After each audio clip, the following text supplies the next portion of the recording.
Welcome back to Beyond Diamond. The first place Astros. 6.5 game lead. First place by a bit. Tic-tac-toe. Swept Kansas City. Made it look easy. Made it look very easy. We'll dive into that. Dropped the first in Cincinnati. A day off finally for the boys. And we're in the sprint. We're in it. We're in it now. Ladies and gentlemen, we're in it. Final stretch. We call it a sprint. Dodger fans call it a World Series. I call it the best record since the All-Star break at 25-17. Your Houston Astros. Really? That's a 595% winning percentage right there. Yeah. Do you think you can name the next 4 teams? I know. Best record in the American League since the All-Star break. 25-17. Oh, okay. I was about to name the D-backs. I do know because I saw it a little bit cheating, but I know the A's are on there. A's are definitely on there. A's are in the second spot. Yeah, wow. 24-17, playing really good baseball. I've been up watching them because they're playing Seattle, obviously, right now. Butler, Brent Rooker rakes. Yeah, Langeliers rakes. They're pitching. They're playing with a ton of confidence. They're playing like you want to take? It's Astros Oakland next year. Next year. Well, they're in Sacramento. Astros Sacramento. 2-horse race. I would say that if they weren't going through the whole debacle of there's gonna be a lot of outside noise. There's gonna be a lot of outside noise. I mean, that's what you can rally around. Hey, keep the outside noise out there. Tight knit group. So fucking funny for MLB to have to host a playoff game in that stadium because they're the part of the reason they're like, just throw them over there for a couple years, like. Won't be any important games. Like it doesn't matter. The stadium only seats like 5,000. Who cares? And then if they go on a run and have to play playoff games there, it sucks because like Oakland fans are being robbed of this for sure. Yeah, but also it's very poetic and I guess Shakespearean that at least Oakland's going out on their shield. Like the boys are playing hard still. Like it's very easy could have packed it up. Cabo on 3. And they're giving their fans. I mean, everyone watching, everyone listening. Like, imagine if you only had 30 games left of the Houston Astros. Yeah, that's the reality of it. You're a fan, and your team's leaving. But you're also like torn because you want to go to the last few games, but also you don't want to support the ownership. Yeah. So you're like, because if sell the team, if it was a different circumstance, I bet you they would be packing out that stadium every home game right now. But their fans don't want to because of the owner. You know what the reason for that rallying and this surge they've had? Mark Kotsay. Yeah. I tweeted it out. I said it earlier this season when we played them. I think he's a good manager. Yeah. I think he's one of those guys that the boys rally around, kind of the opposite of, hot take. You can't give it to him, but yeah.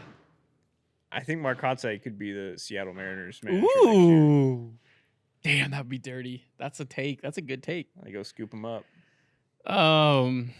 Yeah. Sorry for all the noises, too. If the mics are picking up. They're doing construction right behind this wall.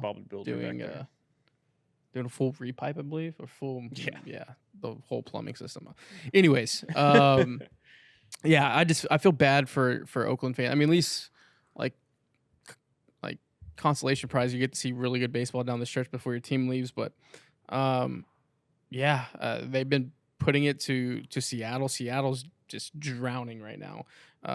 Back-to-back games they've lost to Oakland on walk-offs. Shane Lingerlier's home run that was 700 feet in the Coliseum, and then last night I think Seth Brown. I mean, he hit it like 110. I was half asleep watching it, but past the diving second baseman in the gap, easy walk-off single. That's one thing about baseball that like kind of upsets me a bit. Like you win the game, right? You hit a ball in the gap, but you only get credit for a single. Like that's a double. Like give my OPS numbers up. Like at least give me the double. The 3rd, 4th, and 5th teams. You think? Okay. Best record in the American League since the All-Star break. The Yankees are one of them. Yankees are on the 4th spot. Okay. So 3rd and 5th are open.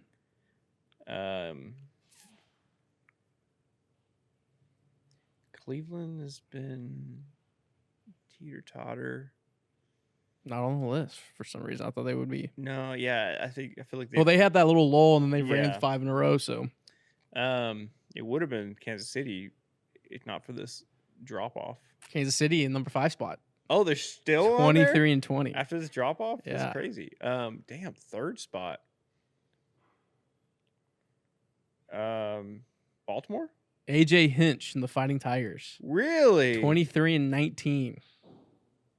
Not bad. I picked them to win the Central. And you know that Central is Wide 4 open. teams above 500. Yeah. The Mariners would be 5th place in the Central. The Royals, after losing, I think now 7 in a row. Yeah. They lost 4 to Houston, which we'll jump right into right now, but they've lost 3 to Cleveland. 7 in a row.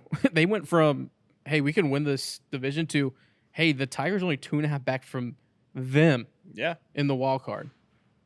Interesting. It's gonna be fun. Interesting. What if the Tigers are in the playoffs? What are they doing? What are they doing in Detroit? Yeah. Interesting.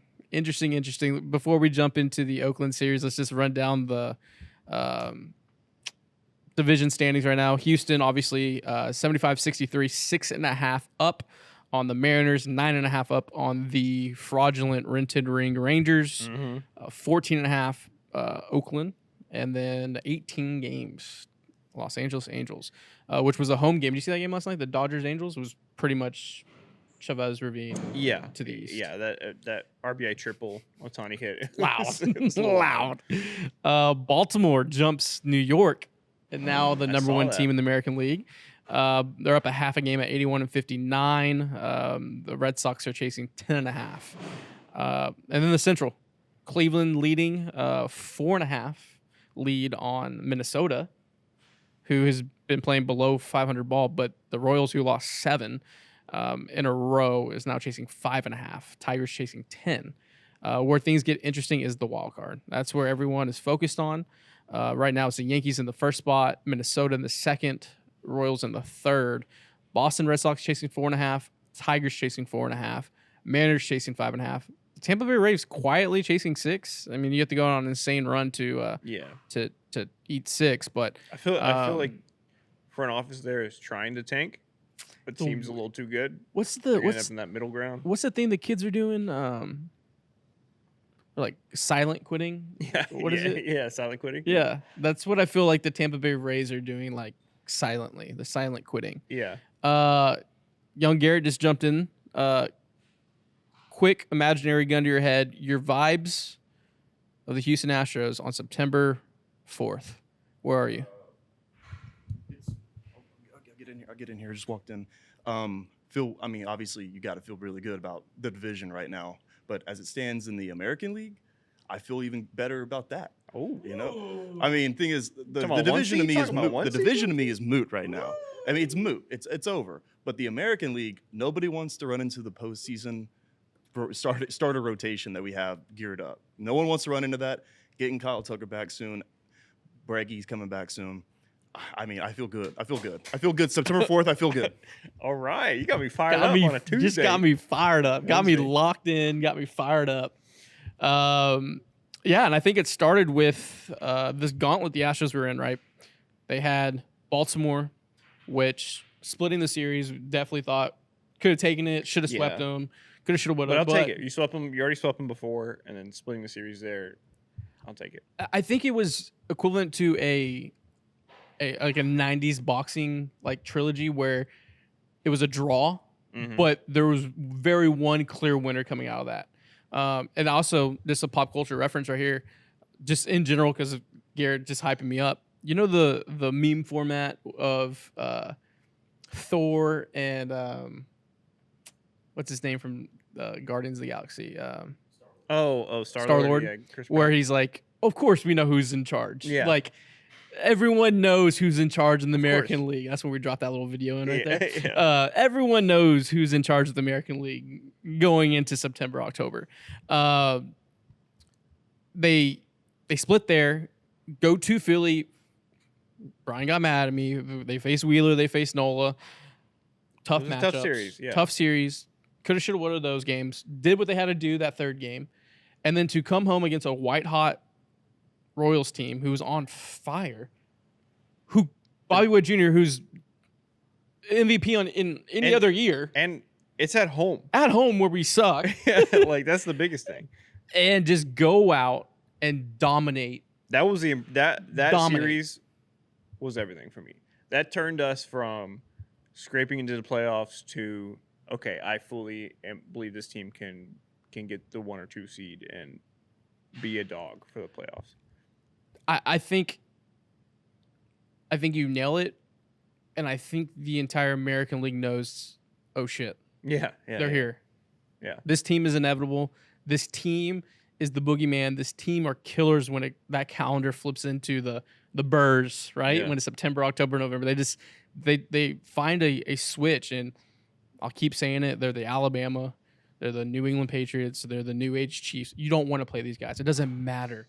They until you bury them, this team's going to find a way to come back. And I think everyone knows that watching. Everyone knows that as they're watching their favorite team. Everyone knows that when the playoff shuffle, however it is, if the Astros are a 3 seed, the Astros are a 2 seed, they're playing a wild card series, or they have a bye. Yeah. All of a sudden, this team is deadly, even if they have to play the wild card series, and then their rotation isn't ready for the LDS. Yeah. You went in and you kept Bobby Witt Jr. to a 2 for 15 weekend. What? Yeah. What? And the 2 hits are 2 bombs off Neris. They're 2 solo bombs. 2 solo off Neris. Hey, pencil that away if we play Kansas City. Neris, don't throw the splitter to Bobby Witt. Yeah. Don't throw the hey, Joe, let's not put. Splitter. You know what? Let's not put Neris at all against Bobby Witt. I think one of the big things seeing that series is Hader was finally human, and I jinxed it. On that Friday episode, I said, what is he, 29 of 29 saves? He's unreal. Immediately blows a save. Yeah. Offense bounces right back. Altuve hero. Game over. And that Altuve, that right there. Why? How did he take that pitch and hit it that direction? There's our good friend of the program, friend of the community, Paul. He when I said whatever tweet I had for Altuve, I can't even remember. But he was like, you knew it was over when Altuve had that waggle going on his back. When Altuve when he does it. Yeah, when Altuve gets that little waggle going, it's over. That is his tell. That is his Rounders moment. That's like his confidence, like it's turned up. Oh yeah. Like he sees it. He feels it. It's when Brady's yelling at everyone on the sideline. It's when Coby, when he put his tongue out. It's Curry biting on the. Now I want to do an edit of that. I'm telling you, dude. Cool. The waggle tells all. The waggle doesn't lie. The waggle doesn't lie. There's your fucking clip right there. There's your little waggle. The waggle doesn't just lie. Out of context, that makes no sense. But at the end of the day, to take 4 to sweep the Royals, huge. Huge. Let me ask you this real quick. Right now, gun to your head. Yes. Who are the 6 playoff teams in the AL? Baltimore, Houston, Cleveland. Okay. Those are your division winners. All right. Yankees, Royals. I think Royals get that second one.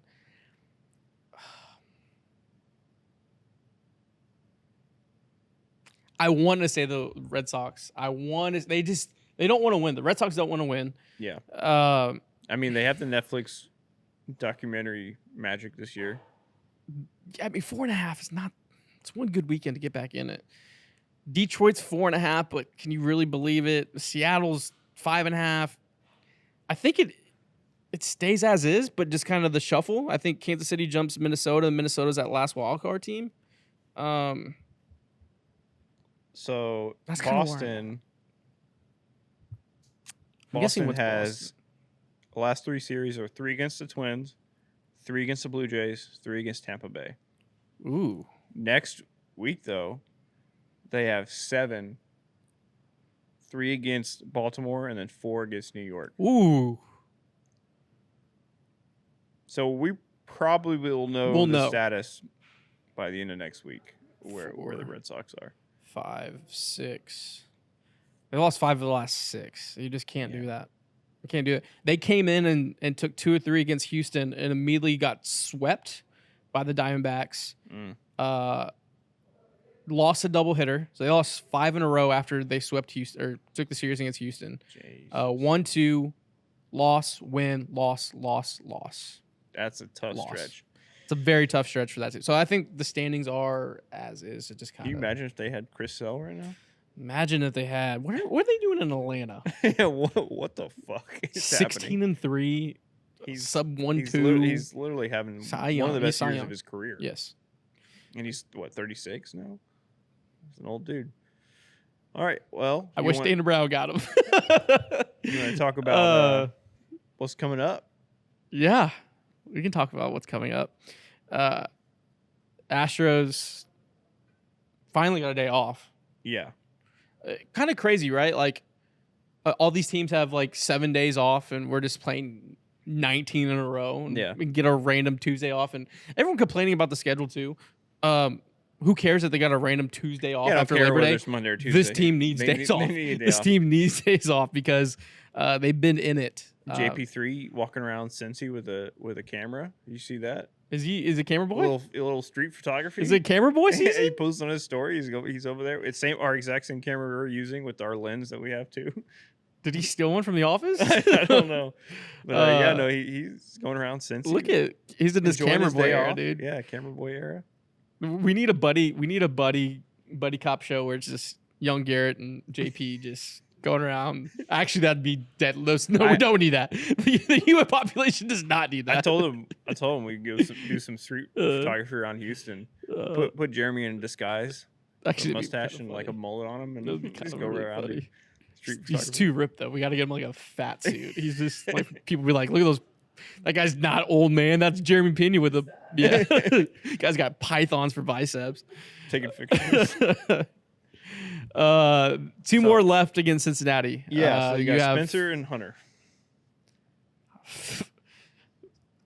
What a shift from the beginning when you heard Spencer and Hunter. You're like, they're right. Offense needs to go hang 10. Yeah, and now you're like, these guys are the future 1-2 of this organization. Yeah, 100%.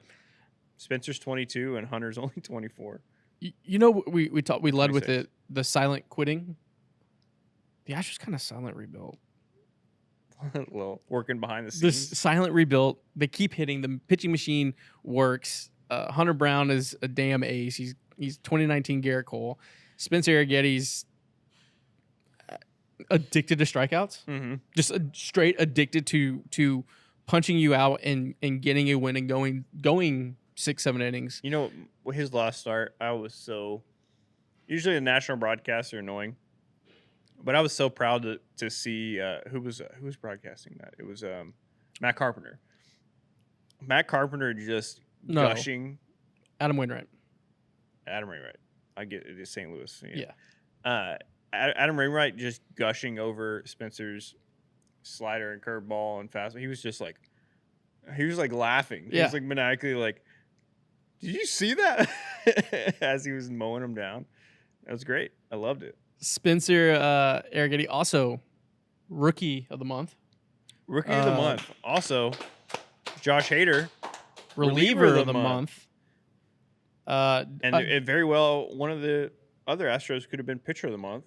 Hunter Brown had a crazy month, but Bowden Francis happened to also have a more ridiculous. And almost a no-hitter. Hunter's ERA was 1.45. Bowden's was 1.05. Spencer ended up with 32 and a third innings pitched, 47 punchies, a 1.95 ERA. Hader, absolutely dominant month. I think to see, and we talked about it on Friday, this is the guy you paid for. This is the guy, and he's rounding into form. Brian Abreu's going to round into form September. Ryan Presley's going to round into form into September as well.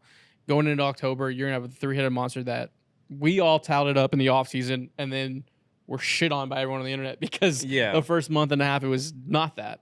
But I'd rather get those. You imagine it. Let's talk about this. Could you imagine if this year was flipped?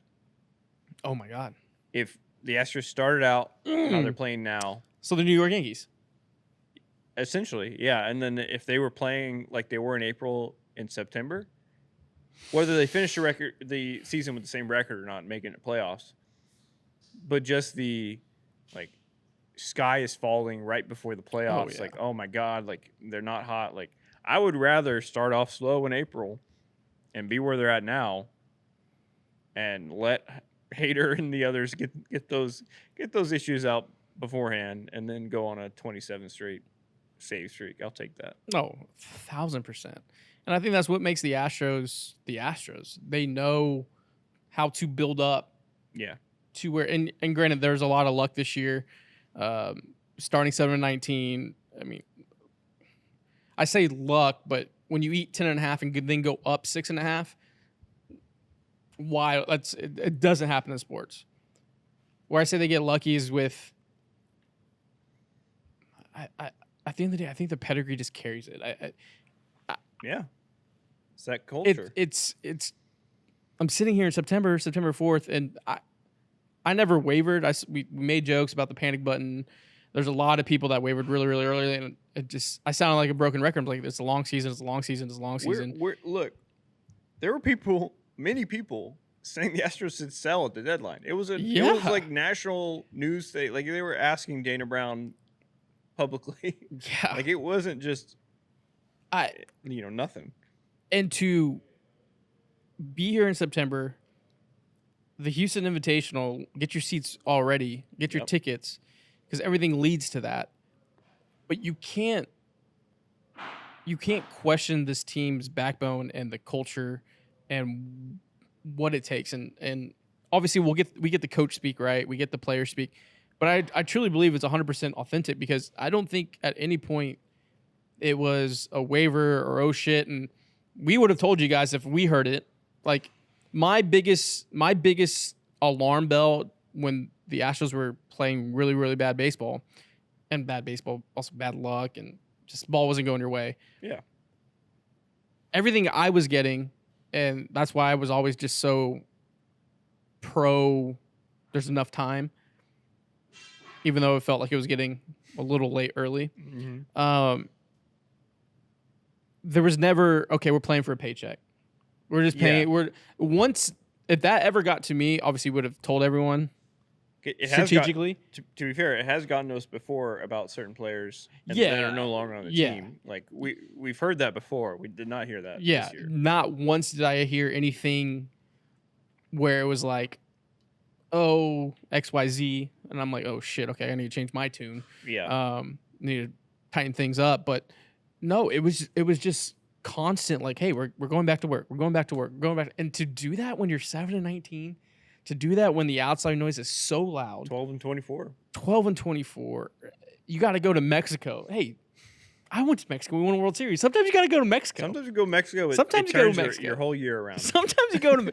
We got to go back. We got to go back. It just, I just can't help, and I don't think Joe Espada is gonna win AL Manager of the Year.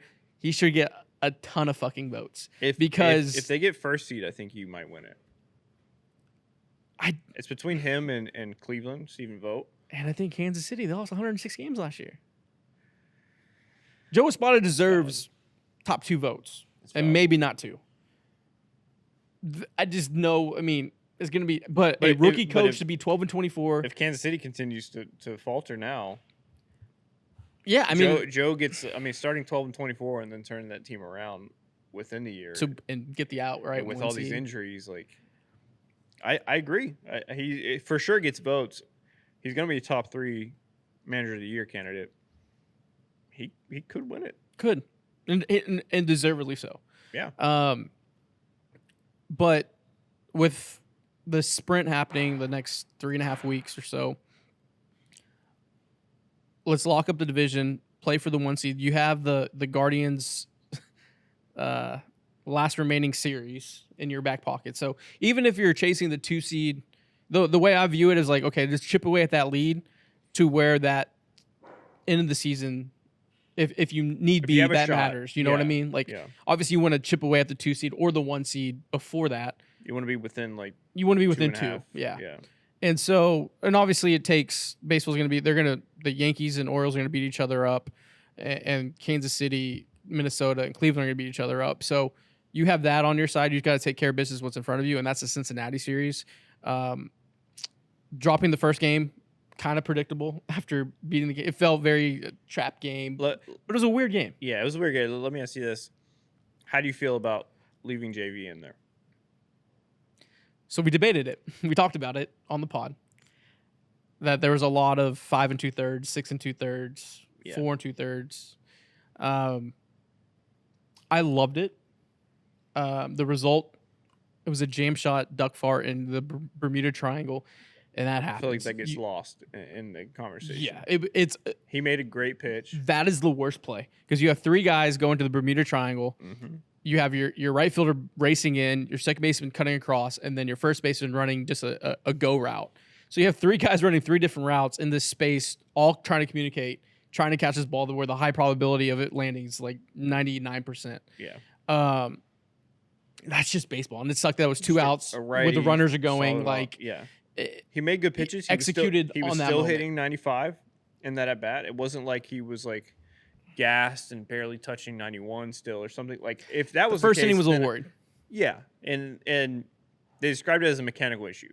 If it's mechanical, the reason why he's not throwing, he's throwing 91 instead of 95. That's fine. You can fix that. If it was like an arm soreness, then I'm like, okay, that's a problem. No, but he was still hitting 95. Over 100 pitches. He was over 100 pitches, but it's just Verlander. Clearly, we haven't heard anything, but, clearly his arm is in a position where he can do that. He just is still working through mechanical things and working through, getting his stuff to snap the way it should snap. Yeah. But I loved it. Yeah, I love great. I'd rather test that now and then find out. And what I found out from that is that it's fine. It's not like he immediately left a meatball over the middle and gave up a double in the gap. Right. Like it was a good pitch. It was a duck fart in the Bermuda Triangle. It's similar to how they talked about how JV's in spring training. You don't look at the results from spring training. You look at the process. And the process was right. Yeah, I think the thing with JV is when you're an all-time great, you're going to find ways to harness that when you need it. And that's going to be late September. That's going to be October. As a fan watching that start and kind of all season, it's been, how do I say this? It made me appreciate the run of Justin Verlander from acquisition to last season more. Because it was the first time I've seen Justin Verlander this year, and he's been fighting through the injuries and getting ramped up and getting shut down, then getting ramped up again. For him to be pitching right now is kind of crazy at 41 years old. Like, he's been shut down twice. The fact started that he spring was training late, able to go out there for 100 pitches at all, it's crazy. It was just, it's weird to see a mythological creature be mortal. Yeah, he's human. He's human. Yeah. And even when he's human, he's still better than 80% of the league. Mm-hmm. Like, to grind 100 pitches, to grind the 5 innings, or 4 2/3, I guess, technically. And he's going to get through it, and he's going to work through it. But I think in it, there's a lot of people upset, like, oh, blah, blah, blah, just blah, blah, blah, blah. For me, it just made me appreciate what we've seen over this run. And that's literally been greatness. 2, I think you nail it because he's going to probably get, 3 more starts? Yeah, I was just looking at that. If he's ramped up going in, if this is his spring training, he's ramped up. Let's say those last 2 starts are 6 innings, 2 earned, 7 punchies. This may be the freshest Justin Verlander we've had in October in a very, very, very, very, very long time. Well, looking at it, he started Monday, off day, and then we have 5 games and then another off day. So you go back to the 5-man? No, I think they're going to stick with the 6-man. So I don't think his next start will be for over a week. He's going to have 7 days rest, which early in his career, I'd be like, Yeah, get him back on. Get him back on, but like now, I think with his injury, like I think that's fine. Yeah. I'm gonna predict right now his next start against Oakland at home. 7 innings, no runs, 9 Ks. Wow. Against a white-hot Oakland team. I think if I've learned anything of JV over this time, is he knows how to bounce back from a bad start, especially when he has time to analyze all the data, look at his mechanics. What was I doing wrong? What do I need to do here? Do I need to throw this pitch a little bit higher in this situation against certain types of hitters? I think he bounces back huge his next start and shuts everybody up. For sure. And I don't know if I have a question. I don't know what he'll earn, but his next start's gonna be good. I have a question for both of you guys. Okay. Is Carantini catching Justin Verlander's next start? Did he catch him last start? Yes. And granted, it was a weird zone. They didn't get the bottom shelf. A couple on the corner that, hey, we didn't stick. Hey, we didn't grab. Yeah. If Justin Verlander is this pitcher where he is going to need to work the corners and needs to stick those pitches, is it going to be Carantini with Diaz at first or Diaz catching? Yes. Yeah. I'm just thinking, like, if that is who he is pitching, yeah, I think you got to maximize the defense behind the plate. And granted, the Astros are not here in September with the 6.5 game lead. If Yonder Diaz isn't playing, no, he's doing great. But also, like, Caratini's gonna have to start some games behind the plate just to give Yonder some breaks. So might as well give Justin Verlander his best chance at performing right now. In the playoffs, I don't know. Maybe that's Caratini's one start in the playoffs is those games, especially if it's like at home, so you can have Jordan and left, and So, no, that's a good point. I do think I think it might be Caratini. Just a little thing that's just bouncing around in the noggin. And to round out the series, you have Hunter Brown. Hunter Brown versus Rhett Lauder. Yep. Rhett Lauder, if you don't know, top pitching prospect for the Reds, went to Wake Forest, pretty much ascended that Wake Forest program to being a top college program. They went to Omaha. It was him versus Skeens. Really? I mean, I'll pull up go on a little tangent on how dominant Hunter Brown's been while I pull up this Rhett Lauder versus. So I was doing some research. Garrett Cole's whole his what was it, 2019 run. He went in his last 25 starts, 19-0, 1.59 ERA, 258 Ks. Pretty much impossible to meet that. But I was doing some research, and Hunter Brown's last, I think, like 22 starts or 21 starts, he has like a 2.3 ERA. So if Hunter Brown can finish off this year the way he's been pitching, or even better, I might be able to make a graphic. I'm like excited. Yeah. I'm ready to make a graphic that shows Garrett Cole's last 25 starts of 2019 compared to Hunter Brown's last 25 starts of this year, and it's going to be closer than anything. It's going to be closer than than anybody ever expected. I can't believe I said that. I mean, that take on, I got to go find the video of me saying that. It's going to be, I love it. Rhett Lauder, he pitched, you may know this guy, Paul Skeens. He's, I think I've heard of him. He went to Air Force, Dodge, went to LSU, got in and out. Somehow, he could throw the best pitcher. Like 98 miles an hour, right? Really good guy. Really good pitcher. It was to go to the College World Series final. Okay. Lauder versus Skeens. They went 11 innings.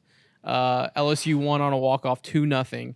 LSU lineup obviously had Cruz, Tommy White. So they both gave up 0 runs? 0 runs in a must-win game. Cool. Lauder went 6, gave up 3, 2 walks, struck out 7, matching Skeens in that moment. So Lauder has the pedigree. He has a devastating changeup. So handled one of the most vaunted colleges offenses of all time. Do you go all righties against him? He's a righty. So That's what I mean. So you don't have to worry about that changeup. Not obviously not all righties. Jordan's gonna. I think you're good. Yeah, I think you'll see the A lineup. I don't know. As great as Ben Gamel's been, and as cool as Hayward has been, I feel like somebody with a devastating changeup is just gonna dice them up. Yeah, it's gonna be a really good. I mean, obviously he just got called up. Probably have him on a small pitch count, but I'm excited as a baseball fan to see Lauder versus Hunter He's made Brown. one start. He went 4 2/3 with 6 Ks, 1 run, I think. Not a bad first Not start. a bad debut. But I'm assuming he's stretched out to be able to go at least 5 this time. Yeah. And I will be here tomorrow, live streaming, watching the game. So come hang out. Yeah, and I'll jump in late. I got some lunch meetings, but I'll be on the back end of that stream. I love a good noon game. I love nothing better than a nooner. Yeah. Oh yeah. Nothing better than a nooner. You know what's also nothing better than some Big City wings. Oh. Houston wing joint. Yourself a high noon. Apollo wing joint. Get you a high noon while you watch the game at noon at Big City Wings. Wow. That's a good time. That's just, on a tee, Sam. On a tee, Samuel. Get you a bucket of high noons at noon. Meet me at high noon at Big City Wings. That's good. That was really good. Yeah. So Houston's wing joint, Paul's wing joint. Find the nearest big city near you. And Coby Stevens apparel from golf, outdoor, women's line, youth line. Use code Apollo HOU at checkout for 25% of your entire order. Athletic wear, all of that, hats, miscellaneous stuff as well. So go over to Coby Stevens and give him a little follow on IG as well. Yeah, both brands will be Coby in the comments. Apparel. But yeah, you got to take care of business against Cincinnati. 2 of 3. Take the next 2. Come home. Face the Brent Strom Arizona Diamondbacks. Strom reunion. Right. I'm amiss. I didn't lead with this, but rest in peace to Coach Wayne Graham. Passed away today at age 88. Wayne Graham is one of the greatest coaches ever. Top 4 coach in college baseball, but just an absolute legend of the game. Won 5 national championships at San Jack. Went to Rice, built a powerhouse from 92 all the way to 2018. Mm-hmm. Just insane run. Win a natty, multiple super regionals, multiple College World Series appearances.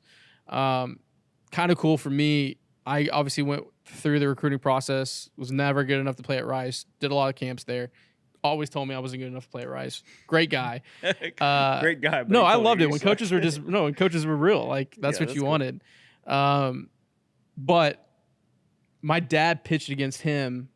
Oh, really? When my dad was pitching at Baytown Lee when he was at San Jack. So it was full circle, like my dad being there, me being there. It was a real cool moment just weird to say I had a cool moment with Wayne Graham, but yeah.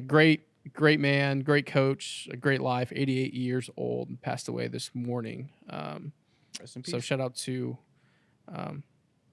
all the Rice people, all the people that he coached, touched, and was able to win championships with, and to his family. So rest in peace to Wayne Graham. Yeah. All right. Let's take us out. Well, I will be with y'all tomorrow live, and then we will have our regular live show Friday at noon. So plenty of Beyond the Diamond to finish off this week. But go Stros. We'll see you later. Swim, baby.